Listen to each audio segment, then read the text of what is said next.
Boa noite a todos, estamos iniciando mais uma transmissão ao vivo aqui no canal Terra Plana Reloaded. Seguimos com a nossa série Revelando o Apocalipse. Este já é o 21º vídeo da série, se eu não me engano. Vocês podem acompanhar os vídeos anteriores pela playlist na aba do canal. Hoje nós vamos falar sobre a quarta e quinta taças da Ira de Deus. Estou com o irmão Flávio aqui também, presente, que ele já está chegando para colaborar com esse estudo. O irmão Flávio tem muita experiência nessa parte escatológica. A gente já vai começar a introduzir aqui o assunto. Na realidade, hoje parece que o assunto não é tão extenso, né? Mas o capítulo 16 nós estamos tendo que quebrar em 3 partes. Na parte 1, nós falamos sobre a primeira, segunda e terceira taças da Ira de Deus, que foi a decadência do feudalismo, o surgimento do mercantilismo e também do absolutismo, adoração aos reis, né, o poder aos reis. Acredito que vocês lembram, pois foi a última live do Apocalipse que nós fizemos.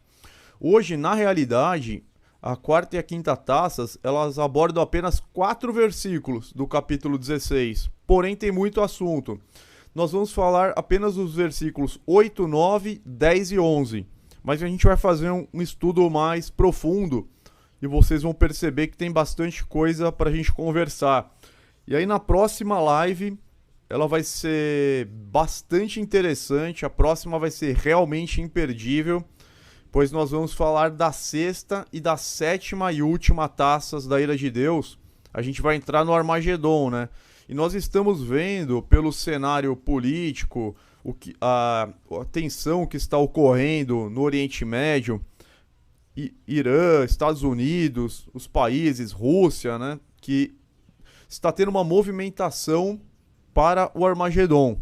Nós não sabemos quão rápido que as coisas podem ocorrer, mas está tudo em um ritmo muito acelerado.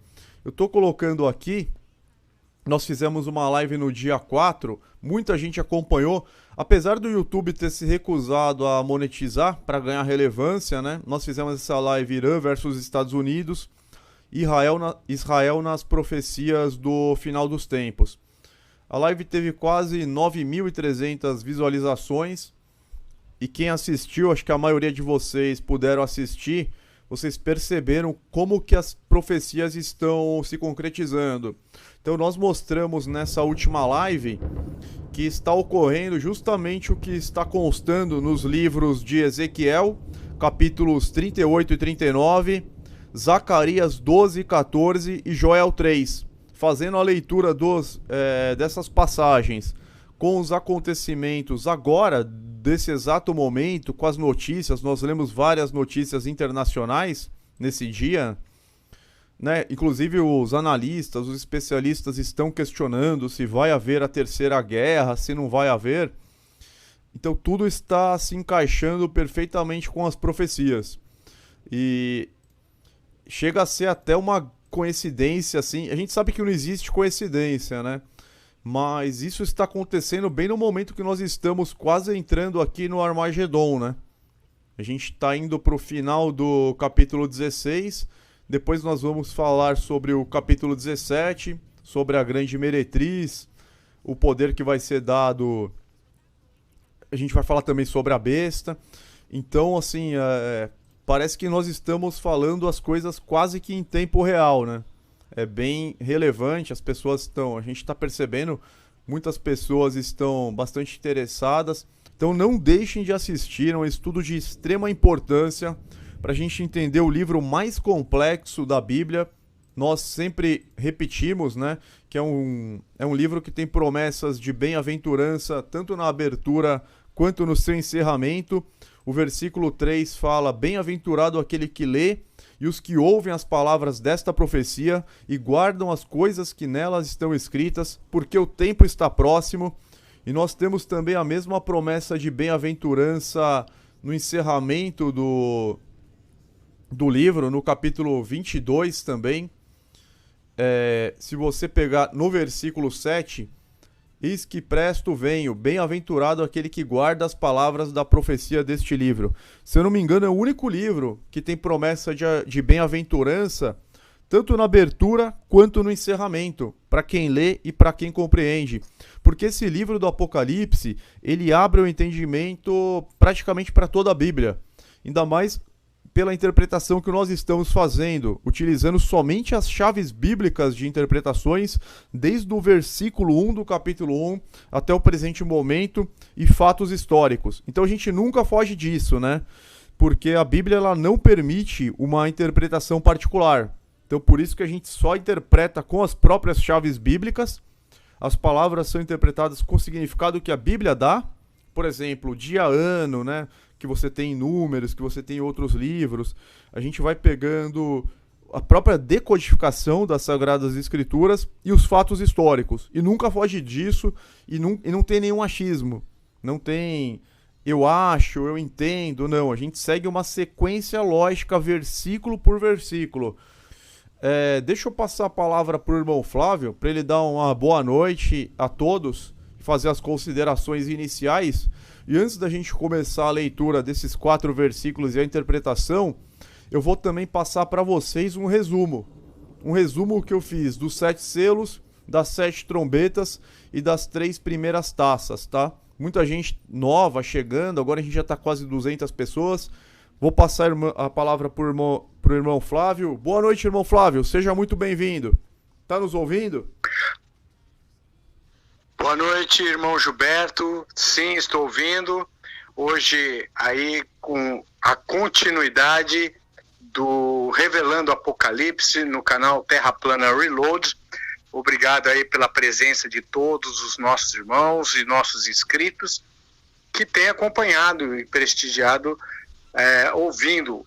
Vocês mesmos serão recompensados porque, como disse o irmão Gilberto, o livro de Apocalipse ele tem bem-aventuranças para as pessoas que leem, ouvem ou guardam as profecias que estão registradas no livro de Apocalipse.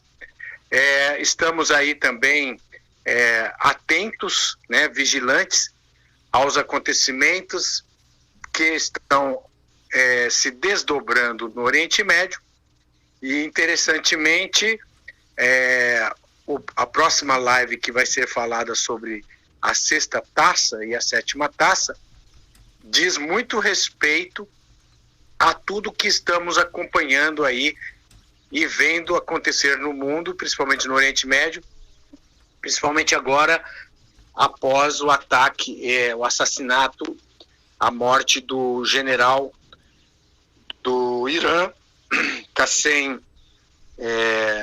e Soleimani, e todas as consequências, né, que estão vendo acontecer no Oriente Médio.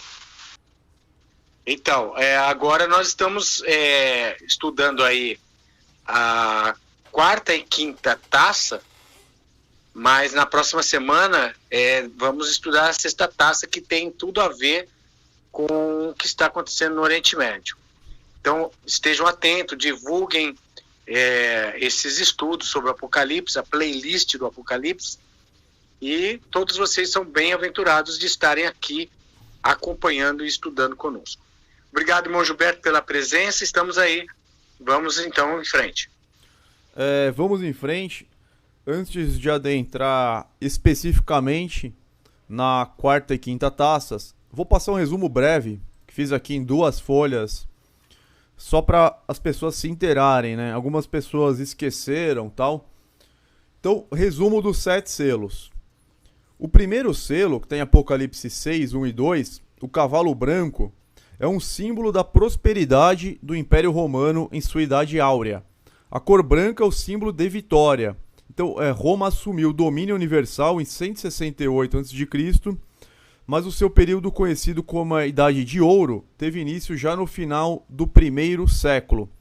Então, até o final do 1º século, eles estavam vivendo aquela Idade de Ouro, conhecido como Pax Romana. Por isso que é o cavalo branco, tá?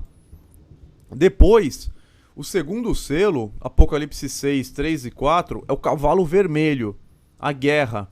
100 anos de guerra civil dentro do Império Romano.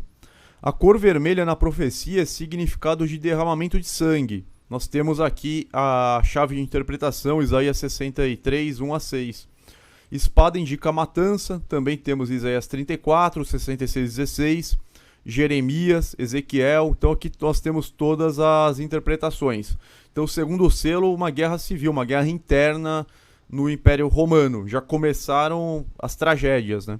Os juízos de Deus. O terceiro selo, Apocalipse 6, 5 e 6, é o cavalo preto. Entrou a fome, que foi uma das consequências da guerra civil no Império Romano Ocidental. A fome e a escassez na Bíblia são representadas pela cor preta. Isso nós podemos ver em Lamentações 4, 1 a 9. Vocês estão vendo que a interpretação ela é 100% bíblica. O quarto selo, Apocalipse 6, 7 a 8, cavalo amarelo. A morte é consequência imediata dos 4 juízos de Deus. A fome, os animais selvagens, a espada e a peste. Também aqui no quarto selo entrou a peste. Aqui nós temos a referência, Ezequiel 14, 12 a 23. Depois o quinto selo, que está em Apocalipse 6, 9 a 11, são os mártires pedindo vingança. Se refere àqueles que foram mortos pela perseguição de Roma pagã, um período de extrema perseguição. O sexto selo, Apocalipse 6, 12 a 17, um grande tremor na terra. Revela um período de consternação, revolução e instabilidades no mundo, e a adoção do cristianismo pelo Império Romano. Mas na realidade o imperador Constantino ele adotou o cristianismo por conveniência, né? O objetivo foi destruir de dentro para fora. Ele acabou paganizando o cristianismo, mudando várias coisas, né? A guarda do sábado passou para domingo, adoração do Deus Sol, imortalidade da alma, a doutrina aí católica da Trindade. Então, nessa época se deu a apostasia que é prevista na Bíblia, né? Essas coisas vão acontecer, mas não sem antes ocorrer a apostasia. Então, a partir desse concílio de Nicéia se deu a apostasia e a entrada do paganismo na igreja. Depois, o sétimo selo, ele é o desencadeamento das 7 trombetas. E havendo aberto o sétimo selo, isso está em Apocalipse 8, 1 e 2. E havendo aberto o sétimo selo, fez-se silêncio no céu por quase meia hora. E viu 7 anjos que estavam diante de Deus, e foram-lhes dadas 7 trombetas. Então o sétimo selo não é uma profecia em si, ele desencadeia as 7 trombetas. E nós temos também um resumo aqui das 7 trombetas. As 4 primeiras representam as guerras dos povos bárbaros contra o Império Romano. Então ele atingiu a terça parte da sua terra, a terça parte das suas árvores, a terça parte dos seus soldados, a terça parte dos seus navios foram destruídos, a terça parte do reino de Roma estava em trevas, a luz da cidade eterna não mais brilhava. Então a primeira trombeta, invasão dos godos, comandados por Alarico, ao Império Romano Ocidental, quando os homens destruíram as florestas. A segunda trombeta, invasão dos vândalos, comandados por Genserico, também contra o Império Romano Ocidental, quando os homens morreram no mar. Foi aquela derrota, assim, total que Roma teve nos oceanos, isso porque eles dominavam os mares há quase 600 anos. E os vândalos acabaram com eles, assim, né? Devastaram eles. A terceira trombeta, invasão dos hunos, comandados por Átila, quando os homens sofreram um grande flagelo. E depois a quarta trombeta, invasão dos Érolos, comandados por Odoacro, também contra o Império Romano Ocidental, quando os homens se tornaram bárbaros. Aí praticamente acabou o Império Romano Ocidental. Essa é aquela ferida de morte lá da besta, que depois ela se recupera e fica todo mundo impressionado. Quem pode ir contra a besta, né? Então, quando chegou na quarta trombeta, foi a ferida de morte da besta. Praticamente só ficou o Império Romano Oriental, também conhecido como Império Bizantino. Aí em Apocalipse 9 nós temos a quinta e a sexta trombetas, que foram as invasões dos maometanos e otomanos ao Império Romano Oriental, ferozes guerreiros que atormentaram e mataram os bizantinos durante séculos. Então temos a quinta trombeta, que é o primeiro ai de Apocalipse 8:13, fundação do Islã, invasão dos exércitos muçulmanos ao Império Bizantino, que é o Império Romano Oriental, porque o Ocidental já tinha sido destruído quando os homens foram atormentados. Então, fundação do Islã se deu mais ou menos no século VII, mais ou menos. E a sexta trombeta, que é o segundo ai de Apocalipse 8:13, só pegar aqui para vocês rapidamente Apocalipse 8:13, para vocês se recordarem. Depois que tem as quatro, o que o anjo fala? O que João vê aqui, ó? Apocalipse 8:13. E olhei e vi um anjo voar pelo meio do céu, dizendo com grande voz: ai, ai, ai, dos que habitam sobre a terra, por causa das outras vozes das trombetas dos três anjos que hão de ainda tocar. Então, apesar de toda essa desgraça, ainda haviam três ais. O primeiro, fundação do Islã, invasão dos exércitos muçulmanos ao Império Bizantino. O segundo, invasão dos turco-otomanos, também ao Império Bizantino, quando os homens foram mortos. Isso já foi a partir do século XI até o 13, mais ou menos, do 11 ao 13, mais ou menos. Tanto que eles derrotaram Constantinopla, porque mais ou menos no ano de 1400 já existiam canhões, ou aquele precursor do canhão. Então por isso que eles conseguiram derrubar os muros de Constantinopla e derrotar o Império Romano Oriental, o Império Bizantino. Então essas foram as 6 trombetas que já... Então todos os selos já foram abertos e cumpridos.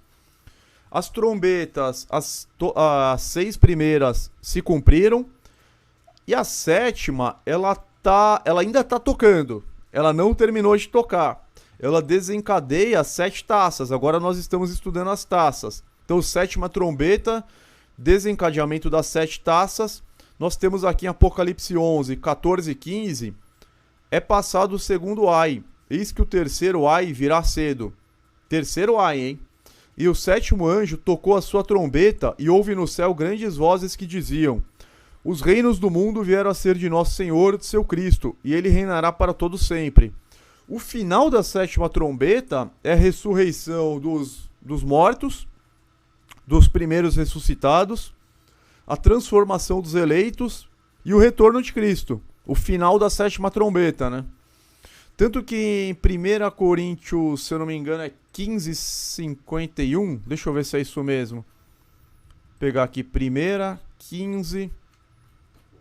Acho que é 50:51. Vou ler para vocês. 51. O apóstolo Paulo fala o seguinte: eis aqui vos digo um mistério. Na verdade, nem todos dormiremos, mas todos seremos transformados. No momento, num abrir e fechar de olhos, ante a última trombeta. Porque a trombeta soará e os mortos ressuscitarão incorruptíveis, e nós seremos transformados.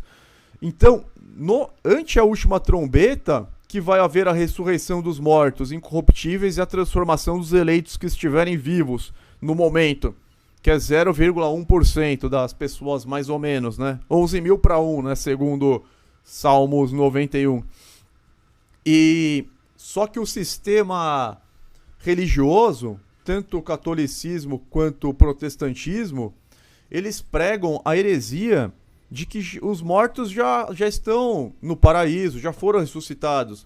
Eles falam que o ladrão da cruz já está no paraíso, que Lázaro está no paraíso, Enoque, Elias, Moisés.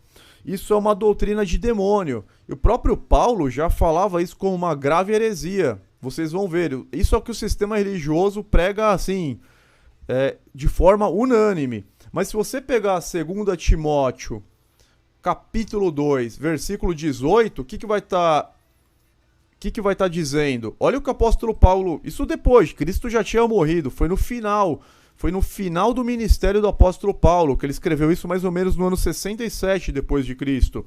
Então, 2 Timóteo 2, 18. E a palavra desses, vou ler primeiro o 17. E a palavra desses roerá como gangrena, entre os quais são Himeneu e Fileto, os quais se desviaram da verdade, dizendo que a ressurreição era já feita, e perverteram a fé de alguns. Então, aqui já tinham falsos doutores, falsos pregadores, falando que a ressurreição já tinha ocorrido. sendo que é só o final da 7ª trombeta. Vou colocar para vocês na NVI. O ensino deles, a mesma passagem na Bíblia NVI, o ensino deles alastra como câncer. Entre eles estão Himeneu e Fileto, que são 2 irmãos apostatados. Estes se desviaram da verdade, dizendo que a ressurreição já aconteceu. E assim, alguns perverteram a fé. Em algumas versões está muitos perverteram a fé. E o que o sistema religioso prega? O catolicismo, o protestantismo, o meio evangélico, o espiritismo. Está todo mundo vivo, ou no céu ou no inferno. Que é uma grande mentira, uma grande heresia. Então por isso que é importante você entender toda essa escatologia, a sequência das coisas, para abrir o entendimento do restante da Bíblia Sagrada. Só voltando aqui, então a gente está falando da 7ª trombeta, e o 7º anjo tocou a sua trombeta e houve no céu grandes vozes que diziam: os reinos do mundo vieram a ser de nosso Senhor e seu Cristo, e ele reinará para todo sempre. Justamente nesse momento, os santos, né, aqueles primeiros ressuscitados, que farão parte do reino milenar, eles vão reinar junto com Cristo. Isso está em Apocalipse... Irmão Flávio, tá na escuta? Não sei se... Deixa eu ver se a ligação do irmão Flávio ainda está estabelecida. Sim, estou na escuta, irmão Gilberto. É Apocalipse 20, né? 24, ó. Vi as almas dos que foram decapitados por causa do testemunho de Jesus e da palavra de Deus. Eles não tinham adorado a besta, que é esse império romano aí, nem a sua imagem, e não tinham recebido sua marca na testa nem nas mãos, a marca espiritual. Eles ressuscitaram e reinaram com Cristo durante 1000 anos. Então o reino milenar, ele é físico, ele é aqui na Terra. Ele vai ser instaurado logo mais. Assim que Cristo voltar, pode ser esse ano, pode ser nos próximos anos, a gente sabe que está muito próximo. Ele vai governar junto com os primeiros ressuscitados. Olha o versículo 5. O restante dos mortos não voltou a viver até se completarem os 1000 anos. Esta é a primeira ressurreição. Felizes e santos, em algumas versões estão bem-aventurados os que participam da primeira ressurreição. A segunda morte não tem poder sobre eles. Serão sacerdotes de Deus e de Cristo, e reinarão com ele durante 1000 anos.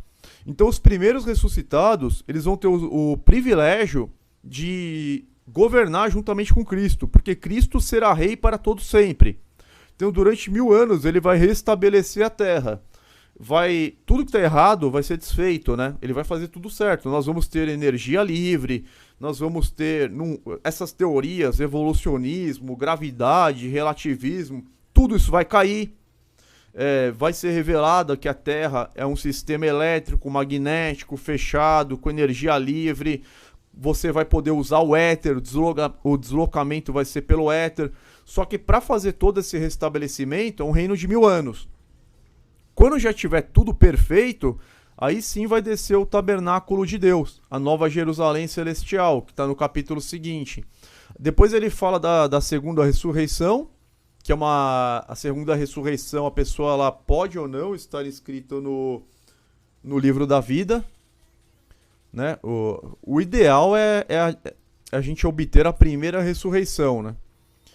Depois ele fala aqui mais para baixo do trono branco e dos mortos, né?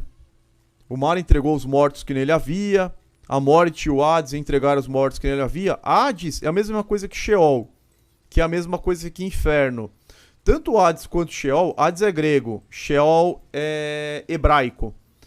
Ele significa o inferno, só que a tradução correta para inferno é sepultura. Todos que morreram até hoje, eles estão num sono profundo na sepultura, eles não ressuscitaram.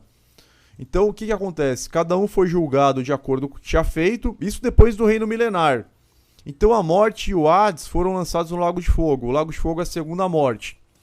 A morte e o inferno, a morte e a sepultura foram lançados no Lago de Fogo, que é a segunda morte. Se o nome de alguém não foi encontrado no livro da vida, este foi lançado no Lago de Fogo. Então na segunda ressurreição é mais complicado, né? A pessoa ela pode ser condenada. E depois, quando tiver tudo perfeito, aí sim, vi a cidade santa, Nova Jerusalém, que descia do céu da parte de Deus, preparado como uma noiva adornada para ser seu marido. Outra heresia do sistema é falar que as pessoas vão para o céu, né? Não existe isso. O reino de Deus, ele desce aqui na terra via Cidade Santa, Nova Jerusalém, que descia do céu, da parte de Deus. Então a Cidade Santa, ela vai descer na terra e Deus vai habitar com os homens. Não é isso, irmão Flávio? Exatamente. E o pessoal usa muito aquela passagem lá do ladrão na cruz. Nós já explicamos na nossa live a respeito do estado dos mortos, né? Mas fazendo um resuminho, o ladrão, ele era um filho de Israel, ele era judeu, ele já era circuncidado, e quando ele estava na cruz, por causa que ele era um bandido, né? Ele se arrependeu e entendeu que Jesus era o Messias, e isso nós percebemos pela forma como ele pergunta, pela forma como ele coloca para o Senhor Jesus. Ele fala assim: Senhor, lembra-te de mim quando vieres no teu reino. Quer dizer, ele tinha já a crença correta de que o Messias vai trazer um reino aqui para a terra. É o que as profecias falam. Então, esse ladrão da cruz, ele era um judeu, ele era um filho de Israel, conhecia as profecias. Só que ele tinha feito muitas coisas erradas, e por isso que ele estava sendo crucificado. Ele matou pessoas, provavelmente, ele deveria ser um rebelde contra o Império Romano, mas ele sabia sobre as profecias, porque ele perguntou, ele falou assim: Senhor, lembra-te de mim, e disse: eu sei que tu és o Cristo. Ele reconheceu Jesus como Messias. Baseado nessa afirmação, Jesus fala: sim, estarás comigo no paraíso. Sim, quando? Quando Jesus vier no reino, ele vai estar com Jesus no paraíso. E aí algumas versões, elas puxam para uma interpretação como que se Jesus já fosse para o paraíso logo ali após a morte. E isso não faz nenhum sentido. Jesus, ele foi sepultado, ele mesmo falou: importa que o Filho do Homem fique 3 dias e 3 noites no seio da terra, sepultado, morto, né? E lá com Maria Madalena, quando ele ressuscitou, ele falou: não me toques, porque não subi ainda ao Pai. Como é que o ladrão já estava no paraíso logo após a morte de Jesus, que se Jesus disse para Maria Madalena que ele não tinha nem subido ainda aos céus? Só 40 dias depois, lá diz em Atos capítulo de número 1, que Jesus subiu para os céus na presença de Deus. Então não tinha como o ladrão estar no paraíso já com Jesus logo após a morte. Ali é uma questão só de vírgula e diversão. Correto, irmão Gilberto? Perfeito, irmão Flávio. Inclusive, a tradução correta, ela se encontra na Bíblia King James Fiel de 1611, que nós sorteamos em todas as lives. Eu vou mostrar para vocês como que é o correto. A tradução correta, sem interferência que teve dos padres, ela pode ser encontrada na King James Fiel de 1611. Olha o que é falado em Lucas 23, 42 e 43, na verdade. E ele disse a Jesus: Senhor, lembra-te de mim quando tu vieres em teu reino. Então o Dimas, ele está falando sobre um evento futuro. Ele está pedindo para ser lembrado quando Jesus vier com o reino dele. Ainda mais que Jesus fala em João para Pilatos: agora o meu reino não é deste mundo. Agora, porque não era mesmo. Ele vai voltar como rei nesse momento, né? A partir de agora, que a gente já está próximo do Armagedon. Também é outra passagem que o sistema interpreta errado, né? Que só fala assim: o meu reino não é deste mundo. Só que ele fala: agora o meu reino não é deste mundo. Mas voltando aqui, então, o ladrão está falando de um evento futuro. Lembra-te de mim quando tu vieres em teu reino, lá na frente. E disse-lhe Jesus: verdadeiramente eu te digo, neste dia tu estarás comigo no paraíso. Ou seja, quando eu vier com o meu reino, você estará comigo no paraíso. É algo futuro. Por isso que eu coloquei aqui, quando Jesus voltar para instaurar o reino milenar, algo que ainda não ocorreu. Estão falando de um evento que se dará somente ao toque da 7ª e última trombeta, que é aquela passagem de 1 Coríntios 15, 52. E ninguém discorda que não ocorreu ainda o toque final da última trombeta. E o que o irmão Flávio falou é muito importante. Não existe a palavra hoje no original, mesmo porque Jesus ficou 3 dias no Sheol, até ser ressuscitado por Deus. Ele mesmo fez essa profecia, né? Igual Jonas, né? Igual o profeta Jonas, que ficou 3 dias do grande peixe, que ele ficaria 3 dias no Sheol, e mais 40 dias em corpo glorificado com os apóstolos, antes de subir aos céus. Então, depois que ele teve essa conversa com o Dimas, o ladrão, ele ainda ficou 43 dias na terra, e depois ele subiu no céu. Então, se tivesse a palavra hoje, ele estaria mentindo, o que é impossível. Por isso que é indefensável, é indesculpável quem defende que naquele dia o ladrão foi com ele no paraíso. Quem prega isso é indesculpável, porque está negando a Bíblia inteira. Correto, irmão Flávio? Correto, irmão Gilberto. E a gente percebe o seguinte, é até uma má fé por parte de pregadores usar esse versículo isolado do contexto. Eles pegam, em verdade te digo hoje, estarás comigo no paraíso, e isola do contexto. Existe um contexto, existe uma conversa ali, algo que aconteceu ali, né? E o Dimas, ele estava reconhecendo Jesus como Messias e dizendo que ele sabia que o Messias viria implantar um reino no futuro. Diante desta colocação que Jesus falou, em verdade te digo que estarás comigo no paraíso. Ou essa palavra hoje seria, em verdade te digo agora, te afirmo, te dou certeza agora, né? Que você vai estar comigo naquele dia. Né? Mas agora, usar esse versículo isolado do contexto para defender consciência após a morte é má fé por parte de alguns teólogos e pregadores. Exatamente. Má fé. Porque se lê o contexto, não tem outra interpretação correta que não seja essa que acabamos de dizer. Jesus está apenas prometendo para o ladrão no futuro, na ressurreição, que ele vai estar no paraíso. Mesmo porque Jesus não foi para o paraíso logo após a sua morte. Então, eu só vou falar mais 2 passagens do Estado dos Mortos, porque tem muitas pessoas novas, né? E a gente já vai entrar no estudo da 4ª e 5ª taças. Mas foi importante que a gente trouxe algumas falsas doutrinas e nós fizemos o resumo dos 7 selos, o resumo das 7 trombetas, e vou recordar as primeiras taças. Então, 1ª, 2ª e 3ª taças são a decadência do feudalismo, o surgimento do mercantilismo e o absolutismo. Então, esse resumo aqui eu vou deixar para vocês também na descrição do vídeo, tá? Então, vamos... Eu só vou ler essas 2 passagens do Estado dos Mortos. Salmo 115, 17. Os mortos não louvam o Senhor, tampouco nenhum dos que descem ao silêncio.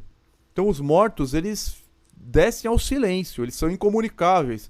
Não existe intercessão de Maria, intercessão de santos, intercessão de nada. O único mediador entre Deus e os homens é Jesus Cristo, homem. A Bíblia é muito clara nisso. E o Salmo 146, 4, quando o espírito deles se vai, voltam ao pó. Naquele mesmo dia, acabam-se os seus planos. Acabou, morto não faz plano, não fala, não pensa. É um estado como se fosse uma anestesia geral, como se fosse um sono profundo. Essa apostila eu posso deixar também para vocês, comprovando todas as passagens que os mortos estão dormindo no pó da terra e não podem interceder. Os que morreram em Cristo ressuscitarão primeiro na sua volta, ninguém ressuscitou ainda, só passagens bíblicas provando. Só fazendo um pequeno parênteses, base americana acaba de ser atacado por milícias pró-Irã no Iraque. Deixa eu ver se... Ah, tá aparecendo aqui. Eu vou pôr um link aqui no site Terra. Nossa, hein? Foguetes atingem bases dos Estados Unidos no Iraque. TV estatal atribuiu autoria ao Irã. A coisa Nós sabemos que se o Donald Trump botar as palavras dele em prática, ele disse que qualquer ataque que houvesse por parte do Irã, com morte de americanos ou algum alvo americano, ele retaliaria em 52 pontos já determinados do Irã. Sim, verdade. Isso nós falamos na última live. A situação tá muito séria, hein, pessoal? Façam rapidamente aí o discipulado, foquem nas coisas de Deus, nas coisas dos céus, no verdadeiro entendimento bíblico, na sã doutrina, no batismo em nome do Senhor Jesus Cristo, que é o único batismo válido, conforme Atos 2:38, né? Várias passagens do livro de Atos, porque nada impede que o Armagedon ocorra nesse ano. Eu não estou tentando profetizar que vai ser nesse ano, mas nada impede que seja nesse ano. Correto, irmão Flávio? Olha, o andamento da carruagem está acelerado, a gente percebe isso, e até mesmo os cientistas políticos, analistas, estão muito temerosos de uma escalada total de guerra no Oriente Médio por causa do que nós estamos vendo aí entre o Irã e os Estados Unidos. Agora é a hora das pessoas que querem a sua salvação, querem realmente estar junto neste reino que vai ser implantado pelo Senhor Jesus, colocar a sua vida espiritual em primeiro lugar, né? E olha, é momento realmente de quem tem esse chamado do Espírito de Deus na sua vida, chamado de Deus na sua vida, de acelerar e colocar em dia a sua vida com Deus, através do estudo da palavra, através do discipulado, do batismo, para você estar com as suas vestes lavadas no sangue do Cordeiro para participar do reino vindouro, porque as coisas estão andando muito, muito rápido. E olha, é verdade isso. Tem que focar nas coisas de Deus, assim, colocar como prioridade zero. Tá muito rápido. E em dezembro de 2018, o Trump ele chegou a visitar essa base, hein? E agora ele já está reunido com a equipe de segurança nacional para ver qual que vai ser o plano de retaliação. Complicadíssimo, hein? Bom, vamos dar sequência aqui ao estudo. E, pessoal, foco aí nas coisas de Deus. Vamos lá, vou fazer a leitura aqui desses 4 versículos, irmão Flávio. E aí a gente já parte pro estudo do livro. Então, Apocalipse 16, do 8 ao 11. E o quarto anjo derramou a sua taça sobre o sol, e foi-lhe permitido que abrasasse os homens com fogo. E os homens foram abrasados com grandes calores e blasfemaram o nome de Deus, que tem poder sobre estas pragas, e não se arrependeram para lhe darem glória. E o quinto anjo derramou a sua taça sobre o trono da besta, e o seu reino se fez tenebroso, e eles mordiam as suas línguas de dor. E por causa das suas dores e por causa das suas chagas, blasfemaram do Deus do céu, e não se arrependeram das suas obras. Então hoje é até aqui, ok? Para quem quer saber das 3 primeiras, é a live anterior. A live anterior nós falamos das 3 primeiras taças. Mas na playlist está tudo na ordem certinha. Deixa eu fechar aqui. Quer comentar alguma coisa, irmão Flávio? Ou a gente pode passar para o estudo do livro? Gilberto, diante da situação, eu queria colocar uma sugestão. Vamos estudar sobre a 4ª e 5ª taça, mas se sobrar bastante tempo, a gente poderia já dar uma adiantada e fazer uma introdução sobre a 6ª taça, que tem tudo a ver com o problema lá no Oriente Médio, né? O que você acha? Tá. Vamos ver quanto tempo sobra, pra gente não deixar estourar 2 horas, né? A gente tá tentando manter as lives em 2 horas. E vamos tentar. Eu vou concluir aqui o estudo. Vou ler para vocês o significado da 5ª e 6ª taças. E dependendo do horário a gente entra mais no que está acontecendo hoje. Tá bom, irmão Flávio? A gente faz uma introdução na sexta taça, que vai ter o assunto da semana que vem. Mas já urge pelo que está acontecendo hoje, né? Sim, sim, com certeza. Então vamos lá. Vamos falar sobre a quarta taça. O Iluminismo, quando os homens eram guiados pela razão. Então, as taças do Apocalipse mostraram as grandes transformações políticas, econômicas, sociais e culturais que ocorreram no segundo milênio da era cristã. As três primeiras representam a decadência do feudalismo, surgimento do mercantilismo e do absolutismo. Agora nós temos o Iluminismo, né? Que ele foi o fenômeno histórico que trouxe as grandes transformações após o absolutismo, após a terceira taça, que é justamente a quarta.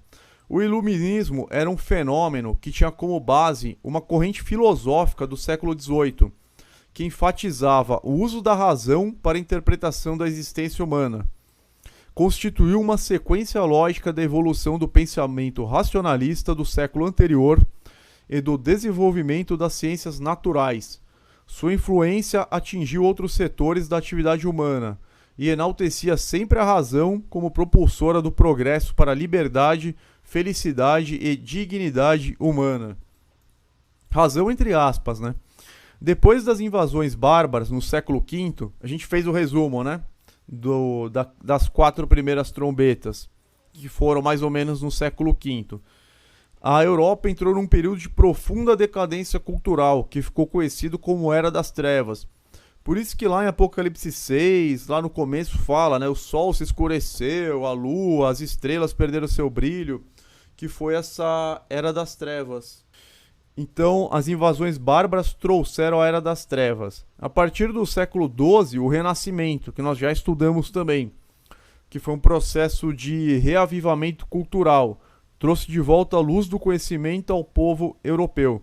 Este foi reforçado pelo escolasticismo, que fez aparecer as primeiras escolas leigas e as universidades.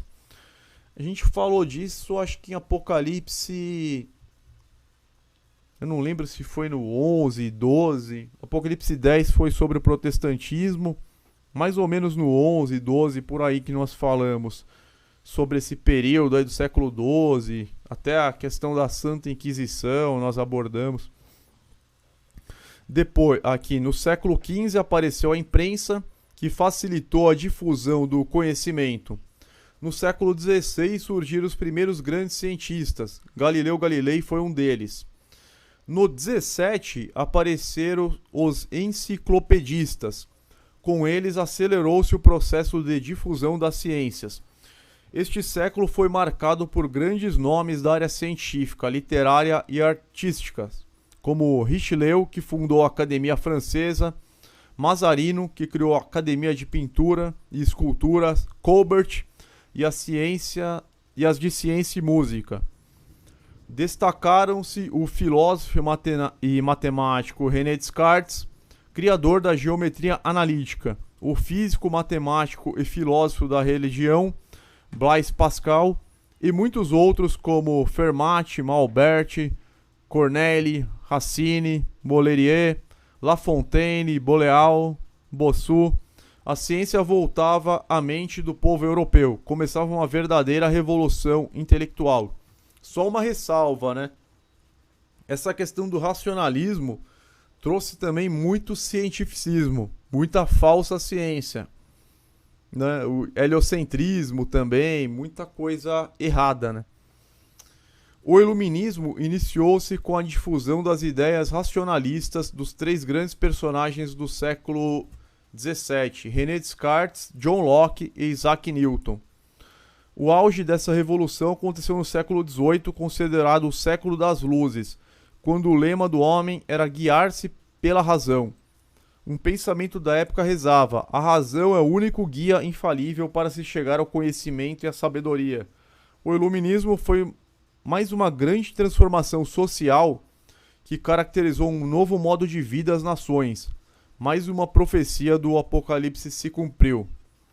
Então, o iluminismo é a revolução das ideias, que a gente leu, né? O quarto anjo derramou sua taça sobre o sol e foi-lhe permitido que abrasasse os homens com fogo, que é o iluminismo, né? Derramou a taça sobre o sol, tá falando do fogo também.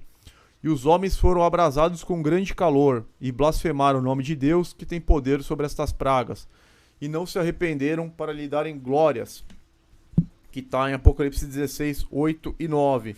Então eles meio que rejeitaram Deus e ficaram mais nessa questão da razão, com essas teorias, muitas teorias ridículas, né? Inclusive evolucionismo foi surgindo, Darwin, né? Darwinismo, heliocentrismo, evolucionismo. Nessa época eles abandonaram a cosmologia bíblica, a verdade sobre uma terra plana, estacionária, coberta por um firmamento, né? Teve uma iluminação de conhecimento, eles saíram das trevas para um conhecimento, mas eles foram muito para o lado do racionalismo e acabaram negando as coisas de Deus. Essa é a narrativa que coloca em cena a época histórica do iluminismo, quando os homens viveram influenciados pela busca de novos conhecimentos e suas vidas foram pautadas pelo uso da razão. A quarta taça derramada sobre o sol permitiu abrasar os homens com fogo. Apesar de ser fácil entender o sentido desta profecia, somente pelas atribulações a este período histórico, tais como iluminismo e séculos das luzes, é bom entender o significado do símbolo empregado, o sol, como fogo que dele irradia. A Bíblia revela que essas manifestações cósmicas se referem a conhecimento e a cultura. Isso nós tivemos oportunidade de estudar na abertura dos selos, das primeiras trombetas. Nessa referência do sol, do fogo, da luz. O profeta Daniel disse que os que forem sábios, pois, resplandecerão como o fulgor do firmamento. Jesus falou que os justos resplandecerão como o sol, que os homens podem ser uma luz. Vós sois a luz do mundo. Ele mesmo era a luz dos gentios, a verdadeira luz que ilumina a todo homem, para a iluminação do conhecimento. A meditação é uma busca pelo conhecimento. Aí tem aqui uma passagem de Salmos. Acendeu-se dentro de mim o meu coração. Enquanto eu meditava, ateou-se o fogo. Então falei com minha língua. Fogo, calor e luz. Que significam sabedoria e conhecimento. Então é a própria Bíblia interpretando a Bíblia. A gente não tem como fugir disso. Beto, pode falar, irmão Flávio. Nós temos também em Malaquias: para vós que temeis meu nome, nascerá o sol da justiça. Então o sol representa também a justiça, o conhecimento da verdade. No reino do Messias, nascerá o sol da justiça. Todo conhecimento que foi ocultado dessa elite dominadora, né, dessa elite de senhores do mundo, elite maldita, né? Todo o conhecimento que eles ocultaram vai ser revelado para a humanidade. Vai nascer também o sol da justiça no reino vindouro. Então, o sol também simbolizando verdade, conhecimento. É a própria Bíblia interpretando a Bíblia. Perfeito. Dando sequência aqui. Ser iluminado, queimado, abrasado representa o aumento de conhecimento. Os homens foram abrasados com grande calor, foram iluminados com grandes conhecimentos. A taça derramada no sol, mas que abrasa os homens com fogo, mostra que o acontecimento seria no homem. Portanto, não é um evento cósmico, mas histórico. Isso fica muito claro, né? Que abrasa os homens com fogo. Não tem como falar que é um acontecimento cósmico no céu. De fato, os homens foram iluminados com a luz do conhecimento. A sabedoria prevaleceu sobre a ignorância. O século das luzes prevaleceu sobre as trevas da Idade Média. Embora eles tenham ficado muito nessa parte racional, cientificista, evoluiu, né? A questão da cultura, das artes, da música, a pintura. No iluminismo saiu daquela coisa, eles tinham virado bárbaros praticamente, né, no século V. Tudo bem que teve o Renascimento, que deu uma melhorada, mas agora veio mais conhecimento. O racionalismo na religião. Os homens evoluíram em conhecimento como nunca havia acontecido na história. mas não deram glória a Deus, antes pelo contrário, blasfemaram o nome de Deus. Obtiveram evolução do conhecimento e com isso desacreditaram no poder e na influência que Deus tem sobre as leis da natureza. Era o que a gente estava falando agora há pouco. Eles foram muito querer explicar pelo lado racional e desprezaram as coisas de Deus, né? Teoria do Big Bang. Tudo bem que não é dessa época, é posterior, mas despreza a Deus, tenta dar uma explicação totalmente humana. Evolucionismo, tenta dar uma explicação, assim, desconsiderando Deus, desconsiderando a criação, que Deus criou os céus e da terra, que Deus criou o homem do pó da terra, do barro. Então eles não deram glória a Deus. Pelo contrário, né, eles blasfemaram o nome de Deus. Que é o que a gente chama os globaloides, né? Eles fazem isso. Eles estão afundados no engano. Acreditando em bobagens assim de exploração espacial, nave espacial, foguete. Eles acham que vão para Marte, vão para Vênus. Eles estão nesse sonho, né? Que foram para a Lua. Então estão há 50, 60 anos afundados aí nesses enganos sem proveito, negando o Criador, a existência de Deus, negando que a Terra é todo mundo físico existente. Os salvos, eles vão herdar a Terra. A Terra, não é nem o céu, ok? Mateus 5,5, vou pegar aqui para vocês. Às vezes as pessoas leem isso 200 vezes e passa desapercebido. Bem-aventurados os mansos, porque eles herdarão a terra, não o céu. Vocês estão vendo aqui, Mateus 5,5. Tem diversas passagens, aqui não é o foco agora. Mas é isso, foi o erro dos homens, de não darem glória ao Criador, né, ao próprio Criador. Depois leiam o Romanos 1. Romanos 1 fala muito sobre isso também. Então, à medida que eles obtiveram a evolução do conhecimento, desacreditaram no poder e na influência que Deus tem sobre as leis da natureza. Tanto que Isaac Newton, ele teve forte influência da maçonaria, da Rosa Cruz. Eles eram, assim, ocultistas, né, nessa época. Todos os cientistas, eles eram alquimistas. Isso todo mundo sabe, né? Até os globaloides, não tem como negar, né? Tanto que alguns eram conhecidos como feiticeiros, né? Alguns cientistas da época. Então, para os filósofos iluministas, devido às suas teorias de causa e efeito, Deus não influía no mundo visível. Tudo para eles era reagido por leis mecânicas que conduzem o universo de uma forma inalterável. O princípio dessa conclusão foi a influência do pensamento racionalista desenvolvido no século anterior que se introduziu na religião. Segundo os pensadores, o universo físico não era mais o campo da arbitrária ação divina, mas um reino de leis interpretáveis. Aí que surge gravidade, né? A lei da gravidade, relatividade depois, com Einstein. Mas nessa época já era do Isaac Newton, né? Que ele foi inventando leis físicas que não tem como serem provadas. São teorias absurdas. Foi a conclusão da ciência da época em termos estritos de mecânica de causa e efeito. Esta Terra não era mais o centro de todas as coisas, mas um mero ponto num vasto reino de corpos, muitos de tamanho infinitamente maior, e todos moviam em obediência a leis inalteráveis. Para vocês terem uma ideia, eles defendem que a Terra, que o Sol, ele tem 1.300.000 vezes o volume da Terra. Ou seja, eles colocam a Terra como nada, como um pálido ponto azul. Isso é o satanismo. Quer ver, ó? Se você digitar pálido ponto azul, vai falar de Carl Sagan, aqui, ó, nem precisa digitar inteiro. Tem até na Wikipedia. É esse tipo de pensamento, ó. Pálido ponto azul, em inglês Pale Blue Dot, é uma fotografia da Terra, fotografia falsa, né? Isso aqui não é fotografia, tirada em 14 de fevereiro de 1999 pela sonda Voyager 1, de uma distância de 6 bilhões de quilômetros. Nunca ninguém passou de 200 quilômetros, cara, nunca, da Terra, como parte de uma série de imagens do sistema solar. Não existe sistema solar. A Bíblia deixa claro que o Sol e a Lua foram criados somente no quarto dia e colocados no firmamento da Terra. O Sol e a Lua são luminares da Terra. Não existe sistema solar. Olha o que eles falam.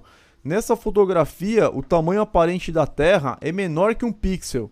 Eles deixam... Quem está no celular não vai conseguir ver. Eles deixam a Terra menor que um pixel. O planeta aparece como um pequeno ponto na imensidão do espaço, no meio de um raio solar captado pela lente da câmera. Eu vou fazer depois um vídeo sobre isso. Deixa eu dar zoom. Então aqui está o espaço infinito e a Terra estaria aqui onde eu estou pondo o mouse. Quem está no celular talvez não apareça, quem está no computador vai conseguir ver. É um pontinho de nada. Eles falam, a Terra é só isso aqui, não é nada. Não é nada. Nós não somos nada. Quando fala que Deus está sentado sobre a cúpula da Terra, Deus também é minúsculo, né? Deus também é um grão de poeira, por essa teoria satânica que a gente combate aqui. Por isso que o canal é Bíblia e Terra Plana e denunciando a fraude nas explorações espaciais. Porque tá tudo interligado. E esse pálido ponto azul, que é um dos vídeos que eu quero fazer, aqui ó, tem até um link, que é, isso aqui é satanismo, tá? Não é ciência. Vou mostrar pra vocês. Deixa eu ver se o link tá funcionando. Tá abrindo aqui, ó. A teoria do Carl Sagan, do Neil deGrasse Tyson, desses astrofísicos bem famosos, né? Que representam aí o sistema. Então você pega aqui um site que chama satanismorenovado.com e eles vão falar, o mundo é constituído de estrelas. É verdade que somos constituídos de estrelas? Apesar de ser estranho, podemos dizer que sim. Tudo que está em você um dia foi uma estrela. O astrônomo americano Carl Sagan, grande divulgador da ciência espiritual, costumava dizer que os humanos, o próprio planeta e todo o sistema solar são poeiras de estrelas. Então eles desprezam totalmente a criação, Deus, a Terra, e falam, não, a gente é só pó de estrela. E o Carl Sagan, que falou disso aqui, ele que é atribuído a ele, ó, essa foto. Quer ver? Deixa eu... Aqui, ó. Então a Voyager 1 estava deixando o sistema solar, recebeu comandos da NASA para virar sua câmera e tirar a última fotografia da Terra em meio à vastidão espacial, a pedido do astrônomo e escritor Carl Sagan. Então vocês estão vendo, é o mesmo aqui, ó. Isso é satanismo, é negar a criação. Falar que nós não somos nada, que é uma poeirinha de uma estrela, um resíduo. É um resíduo, a criação de Deus não é nada. Então, é isso que é o que foi essa era. Os homens, eles tiveram acesso ao conhecimento? Tiveram. O que eles fizeram? Desprezaram a Deus, em vez de glorificarem Ele. O grande cientista, dando sequência aqui, o grande cientista Isaac Newton foi profundamente religioso e muito interessado na teologia, mas suas descobertas científicas foram usadas por alguns como meio para desacreditar o cristianismo. Para o pensador René Descartes, nossas ideias são verdadeiras e, como as de Deus, somente são claras e distintas com a claridade lógica das demonstrações da geometria. A matéria, tendo sua origem em Deus, em tudo é oposta ao espírito. Em última análise, só tem a extensão e o movimento puramente mecânico que Deus lhe imprimiu. Daí os animais são meramente máquinas. Para outro famoso iluminista, Deus não era um ser perfeito. Olha que absurdo! Diz ele que Deus criou o mundo para mostrar sua perfeição, então escolheu o melhor de todos os mundos possíveis. E tudo que parece mal é mostra de sua imperfeição, como dor física, limitação ou mal moral, o que não obstante significa que Deus não podia ter feito um mundo melhor. Absurdo, né? Porque nós sabemos que as coisas que são ruins foram decorrentes da entrada do pecado na Terra. Porque o homem caiu no Éden. Então maldita a terra por sua causa, né? O pecado entrou, a natureza geme, como está no livro de Romanos. Então os males do mundo decorrem da desobediência humana. Deus é perfeito. O homem que desobedeceu às suas leis. Tanto que as leis de Deus são perfeitas, são boas e a gente não consegue cumprir na integralidade.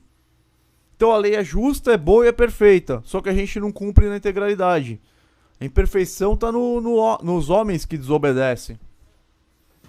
E por fim, outro iluminista, John Locke, achava que era bastante reconhecer Jesus como Messias e praticar as virtudes morais que ele proclamou. O deísmo é uma blasfêmia contra o poder de Deus. O desenvolvimento do racionalismo na religião fez surgir o deísmo, que na sua forma mais radical se tornou anticristão e uma verdadeira blasfêmia contra Deus. Russell Norman Chaplin esclarece que o deísmo era um conhecimento do divino adquirido através da razão e não através da revelação.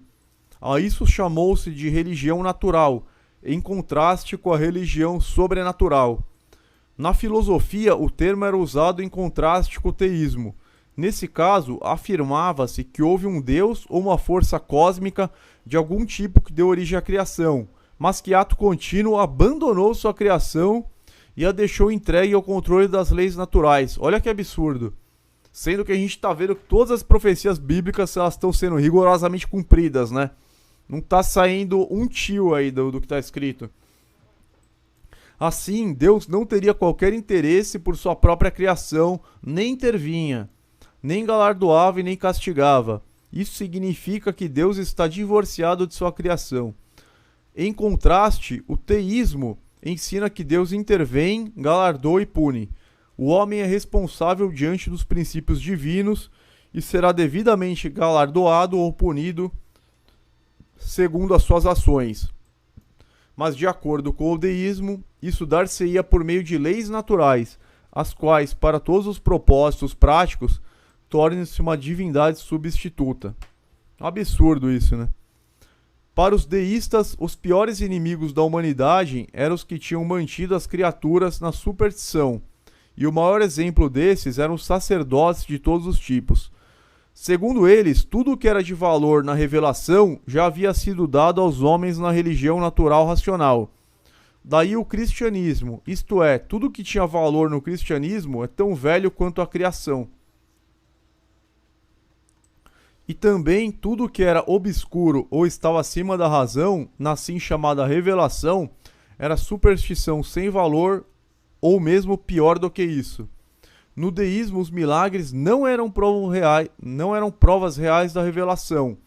Ou eles eram supérfluos, pois tudo de valor que testemunham a razão já era possuidora, ou era um insulto à perfeita obra de um Criador, que pôs este mundo a girar segundo as mais perfeitas leis mecânicas e não interferiria no seu funcionamento.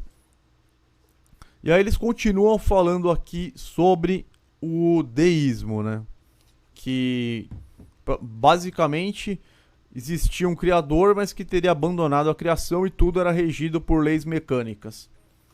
Os escritos da Bíblia nem sequer eram homens honestos, mas impelidos pela fraude e pelo egoísmo. Sembler, outro deísta, negou o igual valor de todas as partes da escritura. Então eles basicamente negavam toda a Bíblia. A revelação ensinou está na escritura, mas toda a escritura não é a revelação.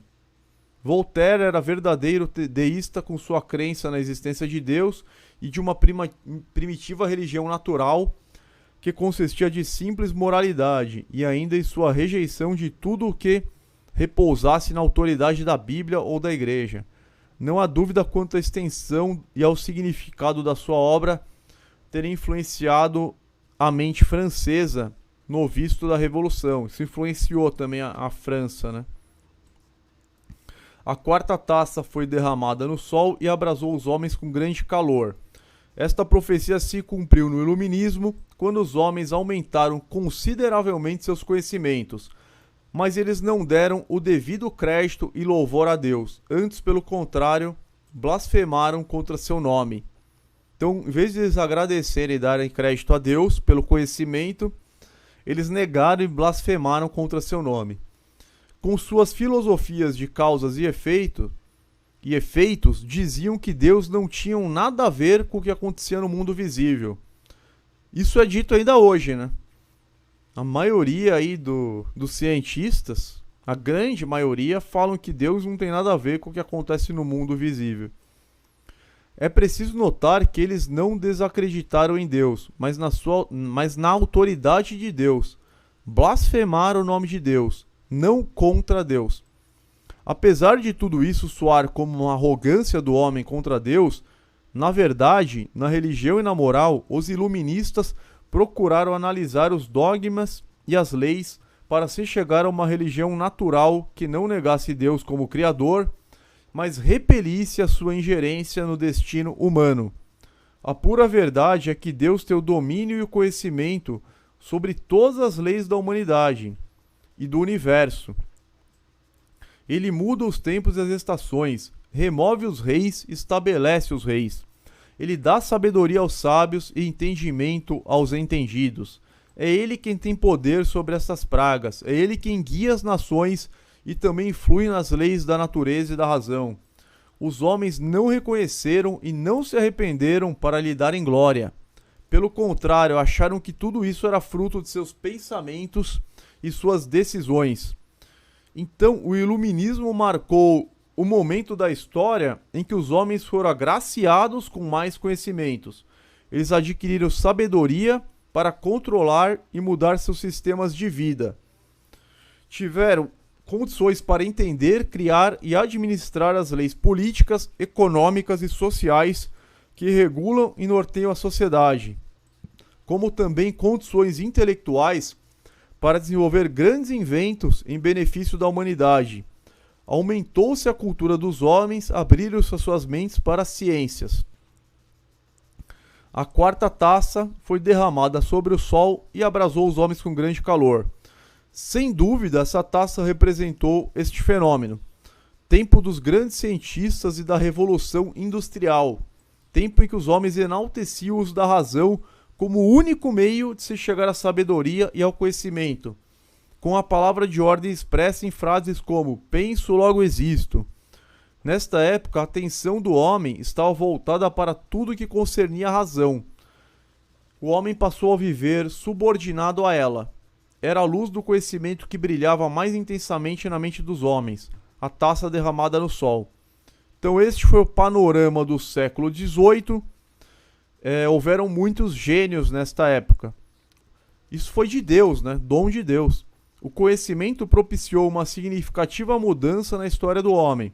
Agora, graças à força do conhecimento, a força do rei vai dar lugar à força das massas. Então está saindo o absolutismo, que seria a terceira taça. Os homens querem a liberdade. Vamos às ruas de Paris, vamos às revoluções. A viagem que empreendemos se aproxima de nossos dias. Traremos um presente a todos, a liberdade. Então é isso, né? Iluminismo, século XVIII, século das luzes. A quarta taça dos juízos de Deus. Foi uma revolução intelectual que mudou a forma do homem de pensar e viver, agora subordinado à razão. Mas eles não glorificaram a Deus. Aqui a gente conclui a quarta taça. Deixa eu ver o pessoal aí do chat, né? O irmão Flávio também, se quiser fazer comentários para encerrar a quarta taça, irmão Flávio, fica à vontade. Deixa eu ver se tem alguma pergunta no chat também. Pessoal... Gilberto. Oi, irmão. Então, o iluminismo, ele vai representar uma mudança radical filosófica do pensamento humano que tem influência até hoje. Mas ele foi perverso por causa do deísmo. O deísmo é uma forma de reduzir o Criador a uma coisa, né? Sim. E até hoje o deísmo ele permeia todos os campos da razão humana. Mas isso representou um grande golpe contra a Igreja Romana. O racionalismo trazido pelo iluminismo, ele praticamente colocou o Vaticano, a Igreja Romana, que era quem dominava na Europa, numa situação complicadíssima e de descrédito, né? Porque o iluminismo ele surgiu como um rastilho de pólvora e foi patrocinado também pela maçonaria. Maçonaria, nos seus inícios, aí que ela vai nascer nos lugares das cavernas, nas reuniões secretas, a maçonaria vai ser uma grande propulsora do pensamento de Voltaire e de outros iluministas que vão, que nem rastilho de pólvora, espalhar no meio da besta, né, do reinado da besta. Por isso que ele vai representar uma praga, uma taça de juízo. Perfeito. O pessoal tá ansioso aí pela sexta trombeta devido aos acontecimentos, né? Ataque do Irã, nós vimos aí o ataque do Irã nas bases americanas do Iraque. Sexta taça, né? Sexta taça. O pessoal tá ansioso pra sexta taça. Assim, agora a gente vai pra quinta. E dependendo do que acontecer, a gente antecipa a live pra falar da sexta. Sexta e sétima, né? O irmão Jorge Pimenta, hoje temos muitos também que se exaltam e se colocam como grandes homens, até mesmo nas igrejas. Se sentem autossuficientes, se sentem o máximo e não reconhecem a Deus para dar glórias. Verdade. Black Gameplay tá falando, na guerra Jesus irá voltar. Sim, a partir do momento que Israel for invadido pelas tropas aí da Rússia, China, do Irã, Iraque, os países árabes, aí vai ter um momento dessa guerra que Jesus vai voltar no Monte Megido. Abi Batista, precisamos entender o contexto bíblico para entender a época e o momento em que foi escrito. Por isso lemos livros históricos. Mas nossa base de fé é a Bíblia. Sim, obviamente, né? A gente não sai da Bíblia. Só que as profecias, elas se referem a fatos históricos. Não tem como fugir disso. Profecias do que iria acontecer do século 1 ao 21, né? O livro de Apocalipse, ele pega mais de 2.000 anos além do reino milenar. Se contar com o reino milenar, são 3.000 anos, né, de revelações. Então não tem como fugir dos acontecimentos históricos. O Dixon Legend, querido, tem uns vídeos sinistros do ataque, é forte mesmo. Depois eu quero ver esses vídeos aí dos ataques de hoje. Fábio Cruz, faça uma live com calma em detalhes, cada coisa a seu tempo. Não, sim, a gente vai concluir agora a quinta taça. E qualquer coisa a gente tenta antecipar aí a sexta taça. Não sei se amanhã fica meio complicado, mas na sexta-feira, de repente, pra quinta taça. Vamos pra quinta taça, então. E se sobrar um tempinho, a gente fala sobre a sexta taça. Tá bom. Então a quinta taça, o liberalismo, quando os homens lutaram contra os poderosos. Então a gente tá aqui no final do século XVIII. Vamos sair das bibliotecas e universidades para espalhar a boa nova de liberdade, fraternidade e igualdade. É hora de colocar os ideais em prática. É hora de lutar, pedir a cabeça do rei. Os homens querem seu trono e sua coroa. O cetro do poder lhes pertence. É o povo que manda, os homens são livres. Por isso que chama liberalismo. No ápice do iluminismo, quando os homens estavam mais cientes do mundo que lhes cercava, surge um notável fenômeno, o liberalismo. Essa filosofia é uma corrente de ideias ou conjunto de convicções políticas, um sistema político-econômico que tem como foco principal a defesa e preservação das liberdades individuais nos campos econômico, político, religioso e intelectual contra as ingerências e atitudes coercitivas do poder estatal. Segundo o liberalismo, a religião é um assunto privado e não uma função do Estado impor uma crença qualquer aos cidadãos. Essa corrente de ideias transformou-se em doutrina política, caracterizada pela limitação dos poderes do Estado. Os liberais são ativos defensores do governo constitucional, dos direitos civis, da proteção à privacidade. Respaldado pelas ideias liberais e movido pelo sentimento nacionalista, o povo modificou a estrutura de poder na Europa, que era controlada pelas monarquias absolutistas. Além disso, a Igreja de Roma tinha influência sobre os reis. Com o descobrimento da América, uma estrutura de governo civil e religioso controlava o mundo. Mas na virada do século XVIII para o XIX, a maioria das monarquias europeias caíram. Os reis déspotas e os papas perderam seus tronos. Foi para consumar o fim desse sistema de governo que o quinto anjo derramou a sua taça sobre o trono da besta. Então tá muito claro, né? Aonde que ele derramou a quarta taça, sobre o sol que abrasou os homens, e a quinta. A quinta, o fim das monarquias, olha. O quinto anjo derramou a sua taça sobre o trono da besta, e o seu reino se fez tenebroso. Também não é um evento cósmico. Falsos profetas ficam tentando interpretar como eventos que vão acontecer nos céus, tal. Não é. Ele derramou sobre o trono da besta aqui. A quinta taça, simbolicamente, trono está relacionado com o poder de governar, né? Sobre o governo. Quem se assenta num trono é um rei com poder para ditar normas e leis. A profecia enfoca governo, pois ela diz seu reino. Essa taça coloca em cena o liberalismo. Então é o derramar do liberalismo sobre a Europa. Esse liberalismo trouxe a destruição do antigo regime e muitas consequências políticas, econômicas, sociais, jurídicas e culturais, não só para o velho continente, mas também para o resto do mundo. Na verdade, os filósofos iluministas trouxeram os ideais de liberdade, fraternidade e igualdade sobre a Europa e principiaram o movimento de independência das nações do regime absolutista. O movimento revolucionário que levou à queda das monarquias começou nos Estados Unidos em 1776 e se estendeu para Inglaterra, Irlanda, Holanda, Bélgica, Itália, Alemanha, Suíça, Grécia e culminou na França. Da França, o movimento revolucionário continuou a repercutir em outros países europeus e voltou à própria França em 1830 e 1848.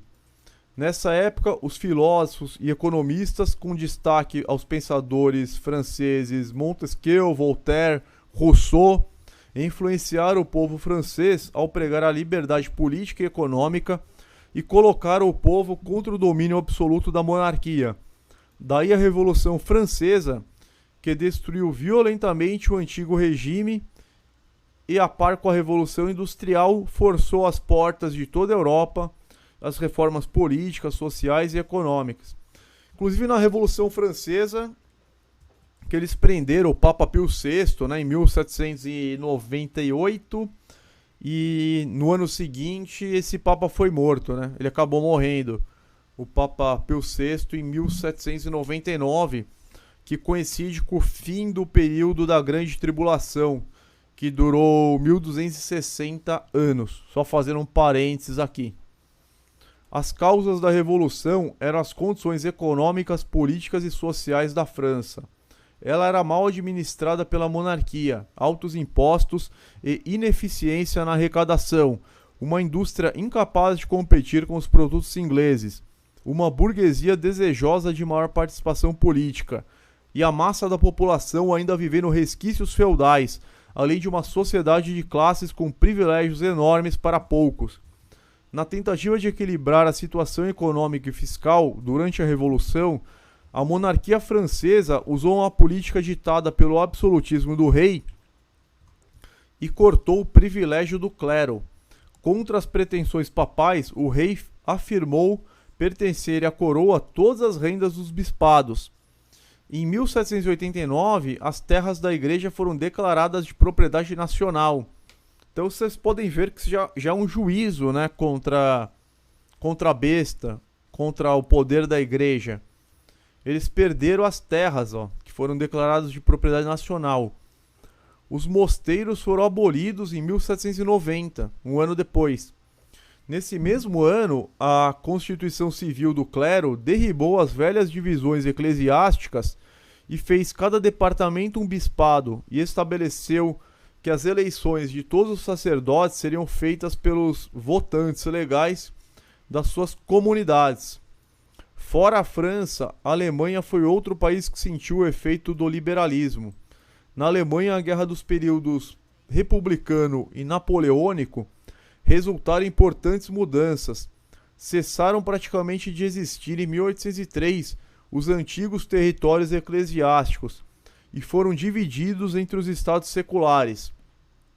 Em 1806, Francisco II resignou ao título de Sacro Imperador Romano. já tomara o de imperador da Áustria. Foi o desaparecimento de uma venerável instituição, o Santo Império Romano, a qual, na realidade, desde muito era uma sombra, mas que estava ligada a lembranças medievais da relação do Estado e Igreja.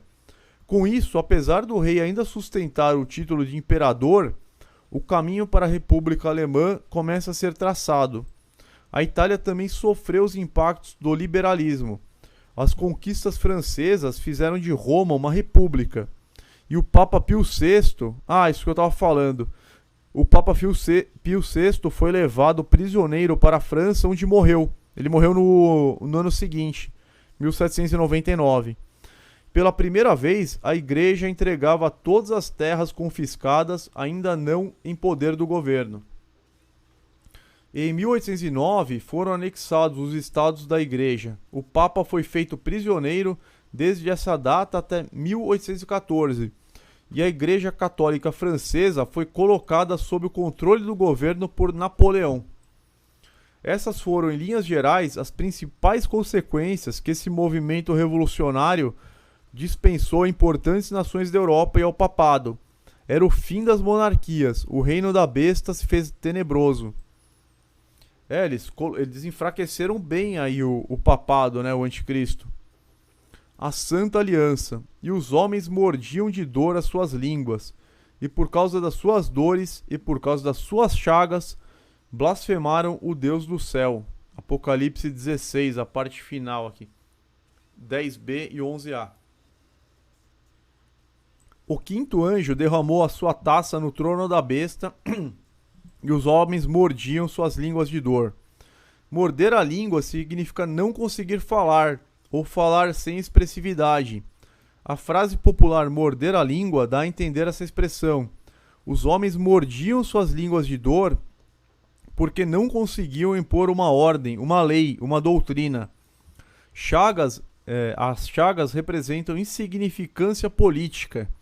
Essas simbologias se referem à ineficiência da ação dos monarcas na tentativa de impedir o avanço do movimento revolucionário, principalmente através da Santa Aliança. Mas nenhum esforço adiantou. Um novo sistema político dominou o mundo, a República. Então o absolutismo ele já estava enfraquecido e agora entra a República. O movimento da Revolução Francesa e as conquistas de Napoleão Bonaparte abriram as portas para o avanço desse novo ideal de governo por toda a Europa. A França foi a primeira a sentir os impactos da Revolução. Depois, as guerras napoleônicas causaram danos à Inglaterra, à Áustria, Prússia, Rússia, Holanda, Espanha, aos estados alemães, Santo Império e estados italianos. A ordem dos fatos obrigou os governos a adotarem medidas para frear o avanço dos acontecimentos, mas foi inútil. Uma primeira tentativa foi as 6 coligações organizadas e somente a última conseguiu impor restrições ao avanço das tropas. A segunda tentativa foi a formação da Santa Aliança, logo após a queda do Império de Napoleão. Surgiu como resultado de um congresso em Viena em 1814. As grandes potências Rússia, Inglaterra, Áustria e Prússia tomaram decisão de trabalhar no sentido de impedir o avanço do movimento e fazer retornar as fronteiras da Europa aos patamares anteriores a 1789. O objetivo da Santa Aliança era vigiar a França e reprimir os possíveis movimentos revolucionários e liberais que viessem a surgir em qualquer ponto da Europa e abafar qualquer movimento de caráter separatista, de independência ou nacional. A Santa Aliança envolvia também as terras coloniais. A proposta foi do imperador da Rússia, Alexandre I. Em 1816, o imperador da Áustria e o rei da Prússia assinaram o tratado em nome da Santíssima Trindade. Num primeiro instante, a Santa Aliança, formada por Inglaterra, Rússia, Áustria e Prússia, cumpriu seu intento. A Inglaterra assegurou a sua supremacia nos mares graças à anexação de pontos estratégicos no Mediterrâneo, no caminho das Índias e nas Antilhas. A Bélgica, que era dominada pela França, foi ligada à Holanda. A Rússia recebeu parte da Polônia, a Finlândia e a Bessária. Então eles fizeram essa aliança para tentar frear isso, né? Que teve um sucesso inicial, só que acabou em fracasso.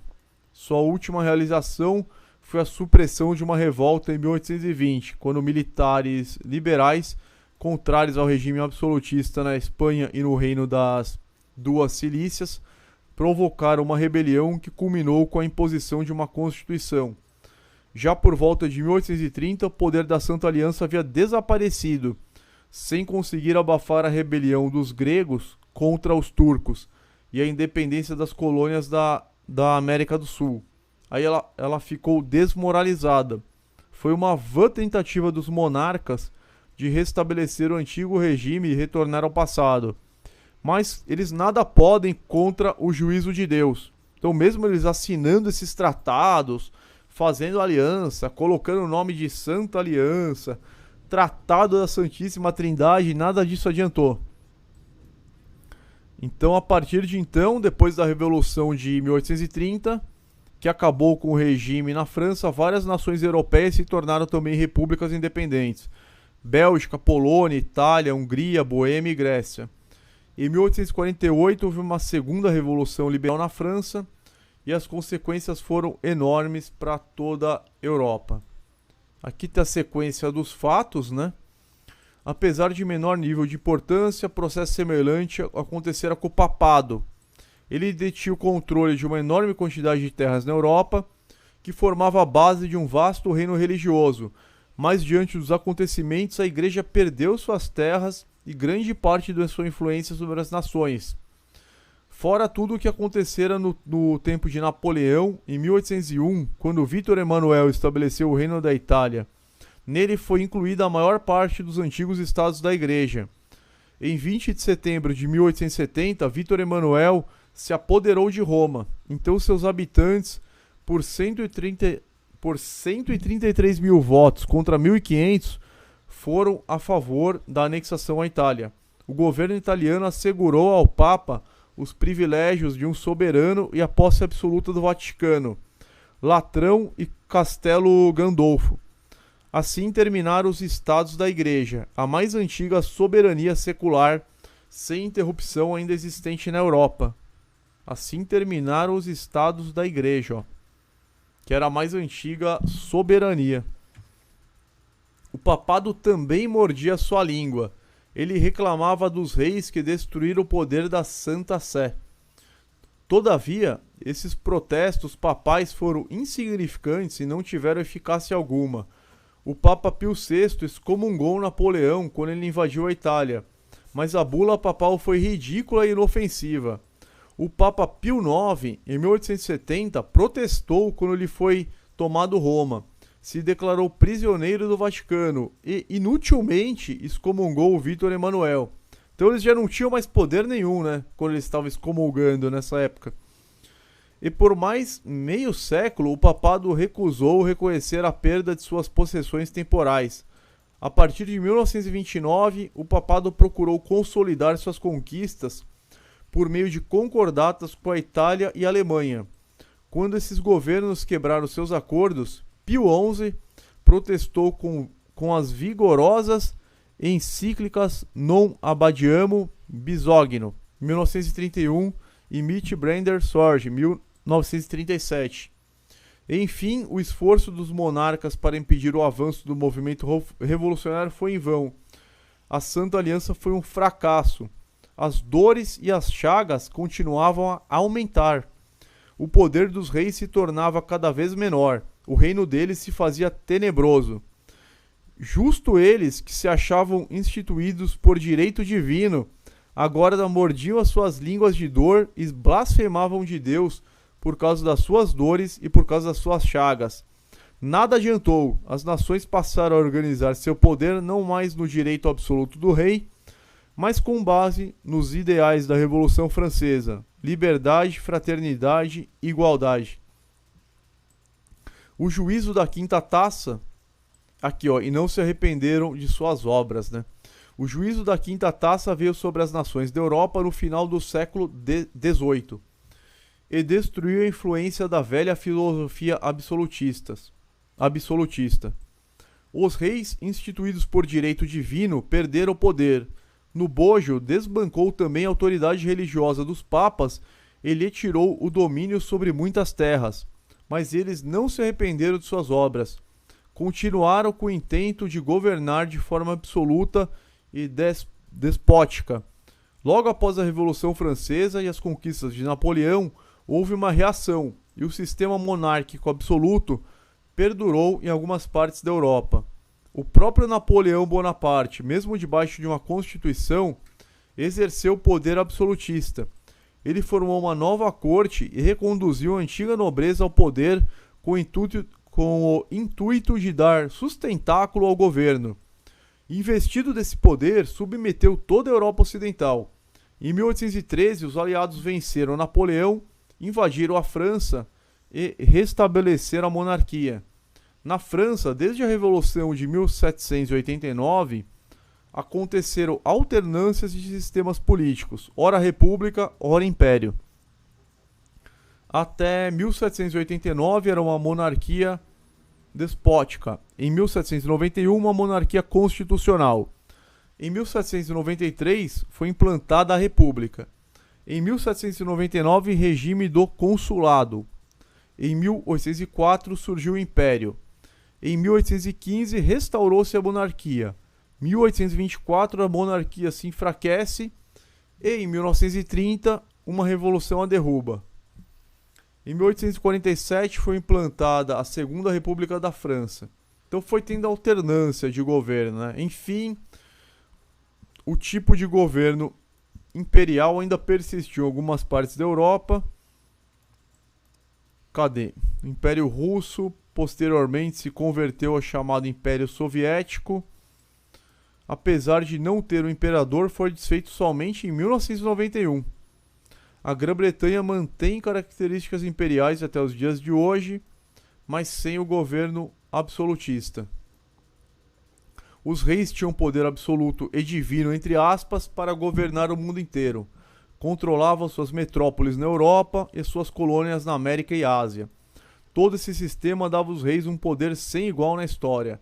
Era um sistema mundial de poder. As revoluções políticas e sociais do final do século XVIII e primeira metade do século XIX, com destaque para a Revolução Francesa, foram os acontecimentos que assinalaram o fim dessas monarquias, o fim do poder papal e o fim do Santo Império Romano. O papado ainda tem poder, mas não se compara ao que tinha até 1798. Esse foi um momento de grandes transformações políticas, econômicas, sociais. Pode falar, irmão Flávio. É bom reparar exatamente essa observação. O Papa e o sistema de regime absolutista que ele tinha no Sacro Império Romano, a besta que era, agora já não mais é. Deixou de ser. Vamos gravar isso porque a gente vai entrar nessa questão quando tivermos no Apocalipse 17. A besta que era e agora não é mais. E que depois vai surgir aí um suspiro aí da besta, né? A besta vai dar um último suspiro, que é o que nós estamos vendo aí, o Tratado de Latrão, com Benito Mussolini em 1929. Até os dias de hoje, a restituição dos bens aí do Vaticano, os papas reis, né, que são presidentes do Estado Vaticano. A besta que era agora não é mais. Quer dizer, foi isso que aconteceu com Napoleão Bonaparte ao impor e destruir o poder papal. Perfeito. Isso está no próximo capítulo que nós vamos estudar, né, no Apocalipse 17. Exatamente, bem colocado, irmão Flávio. Então aqui os homens reis perderam o poder, sentiram as dores, mas não se arrependeram das suas obras. Relutaram em abandonar o antigo regime e por diversas vezes tentaram reimplantá-lo. Assim a Europa vivenciou um híbrido de Império e República até a Primeira Guerra Mundial. Mas no geral os impérios e as monarquias absolutistas foram substituídos pela República Liberal. Não prevaleceram as monarquias. Quando surgiu o liberalismo, a atenção dos homens voltou-se para tudo o que acontecia com as nações, com o poder papal, com a nobreza, com a realeza e com o Santo Império. Surgiu uma guerra contra os poderosos, uma época em que os homens viveram subordinados à ideia de liberdade. O liberalismo cumpriu a profecia da quinta taça do Apocalipse derramada sobre o trono da besta. O mundo medieval chegou ao fim. Os últimos resquícios do antigo Império Romano se extinguiram com a derrocada do Santo Império. Contudo, ainda havia outro poderoso reino no Oriente. Sobre ele foi derramado o juízo da sexta taça. Isso a gente vai estudar depois. Então aqui o resumo. A quinta taça cumpriu-se com o liberalismo, com os efeitos mais catastróficos foram as revoluções na França, derramadas sobre os governos monárquicos europeus, acabou por decretar o fim do Santo Império Romano, uma nova situação política se implantou, os reis e poderosos caíram por terra, uma nova mentalidade dominou o mundo, a liberdade foi proclamada, mas nem por isso os homens não sofreram. O liberalismo trouxe consequências drásticas para toda a sociedade mundial. Então aqui a gente encerra o estudo das quarta e quinta taças. Irmão Flávio, tô achando que tá um pouco tarde pra gente entrar na sexta, porque estamos com 1 hora e 45 minutos de live e ainda a gente precisa fazer o sorteio da Bíblia. Irmão Gilberto, não vamos entrar no assunto da sexta taça, mas podemos fazer aí um comentário de 5 a 10 minutos do que está acontecendo agora lá no Oriente Médio, mediante essas novas notícias. Temos que considerar um pouco sobre isso. Com certeza. Está com a palavra à vontade. Foi confirmado aí 2 ataques com mísseis de origem iraniana na base iraquiana americana. É uma base que foi conquistada pelos Estados Unidos na guerra contra Saddam Hussein, e essa base é mista, é iraquiana e americana. Mísseis, parece-me que 5 mísseis foram lançados pelo Irã contra esta base.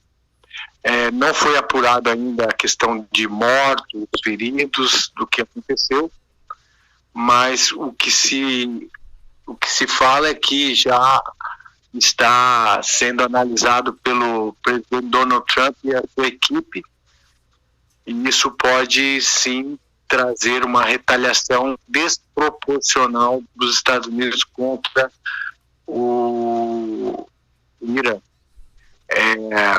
A sexta taça, quando nós vamos estudar na semana que vem, se Deus permitir, ela tem muito a ver com tudo isso que estamos vendo aí no Oriente Médio, porque ela remete à questão da queda da Turquia, a seca do Eufrates, o enfraquecimento das nações que fazem parte do rio Eufrates. E isso é uma realidade já ao longo da história nos dias de hoje. Mas esse ataque de resposta e retaliação do Irã à morte do Qassem Soleimani pode acelerar uma retaliação desproporcional dos Estados Unidos agora, e a escalada crescer exponencialmente. Vamos ficar atentos para ver qual vai ser o parecer do presidente Donald Trump sobre esse ataque. Ele disse que não aceitaria nenhum ataque do Irã contra suas instalações ou representações americanas. Então vamos ficar atentos. Pode ainda hoje à noite o presidente Donald Trump ordenar ataque a pontos do Irã em retaliação a esse ataque agora de mísseis iranianos à base iraquiana / americana. Sim, é bem possível. Ele deve estar reunido ou terminando a reunião com os generais, né, com o exército, com a segurança nacional, e com certeza ele vai retaliar, porque ele já tinha prometido, né, atacar 52 alvos, então com certeza vai ter uma retaliação e praticamente já estamos em guerra, hein? Praticamente já estamos em guerra. O negócio tá, a coisa tá feia, pessoal. Tudo indica, né? Tudo indica, a lei de Murphy, que se uma coisa tem probabilidade de dar errado, provavelmente ela vai dar errado. Pela lei Nós de estamos Murphy. dentro dessa lei aí de Murphy. Pelas profecias, sim, né? Tudo que puder dar errado, dará errado, pela lei de Murphy. Tá? E ainda tem mais uma coisa. Existe uma profecia que diz que os embaixadores choram porque não conseguem resolver e trazer paz. Essa profecia está bem nos dias de hoje. Tentaram de tudo, embaixadores para trazer paz, mas não conseguiram. Nós vamos eclodir aí numa guerra. Porque tem que cumprir, como disse Jesus, para que se cumpra as escrituras, ou para que se cumpra tudo que está escrito. Exatamente. Até agora não falou nenhuma profecia. Pode ser aí um momento aí que nós vamos ver aí o clamor da meia-noite. Agora vem o esposo. E agora é a hora da verdade. Vamos ver, quem se preparou, se preparou. Quem não se preparou, vai correr para se preparar. E aí não sei se vai conseguir se preparar. Nós estamos aí num momento de chamamento das virgens, né? Aí entra Apocalipse 22:11, né, agora. Continue o injusto a praticar injustiça. Continue o imundo na imundícia. Continue o justo a praticar a justiça. E continue o santo a santificar-se. Ou seja, o sujo ele tem que se sujar ainda mais e o justo se santificar ainda mais. Chegou nessa divisão aqui. Não tem mais meio termo, não tem mais como ficar em cima do muro. Acredito que com um ataque dos Estados Unidos agora contra o Irã, se isso ocorrer em função desse ataque que houve agora há pouco, foram 2 ataques, nós vamos entrar em escalada total de guerra e muitas pessoas mesmo irão nos procurar querendo saber a verdade, querendo se preparar. É o momento das virgens loucas e das virgens prudentes. Ninguém sabe quem são as loucas e quem são as prudentes.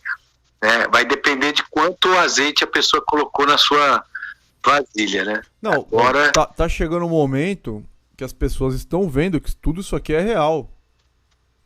No começo, não, tirar Jesus não vai voltar, as profecias não vão se cumprir. Como assim? Nunca folhou uma única profecia. Agora as pessoas já estão assim, opa, e agora? Né? Pô, mas tá acontecendo mesmo? Tem que tomar uma posição, não dá pra ficar em cima do muro. Não dá pra continuar. Mas é complicado, né? Tá faltando óleo aí, né? Pros ateus aí não vai dar tempo de colocar o óleo. Aí que tá. Agora pra aquele que... esse chamamento é pras virgens. Quem são as virgens? São pessoas sinceras que buscam a verdade. Sim. Umas são prudentes, quer dizer, procurou estudar a palavra de Deus, procurou orar, procurou santificar a vida, levar as coisas de Deus a sério e colocou mais azeite na sua botija. Outras foram imprudentes, foram empurrando com a barriga e agora vai ver que tudo está acontecendo. Daí vai dar aquela digamos aqui, aquela preocupação. Não, tem que... E elas vão pedir para as virgens prudentes dar-nos um pouco do azeite que vocês têm. E elas vão falar, não, você tem que ir comprar dos que vendem. Quem vendem? São os pregadores, aqueles que pregam a verdade é que vendem o azeite. E aí vai ser uma correria. Agora nós vamos ver milhares de pessoas correndo atrás de quem prega a verdade e pregando atrás e correndo atrás de quem prega mentira misturado com verdade. Vai ser uma confusão geral. Mas nós vamos ver agora quem realmente se preparou de quem não se preparou. É um momento assim crucial. E eu não sei quanto tempo vai durar esse período, mas parece-me que vai ser um período curto. Se durar... Não tá parecendo que vai durar anos, né? Não tá parecendo. Não tá parecendo, não.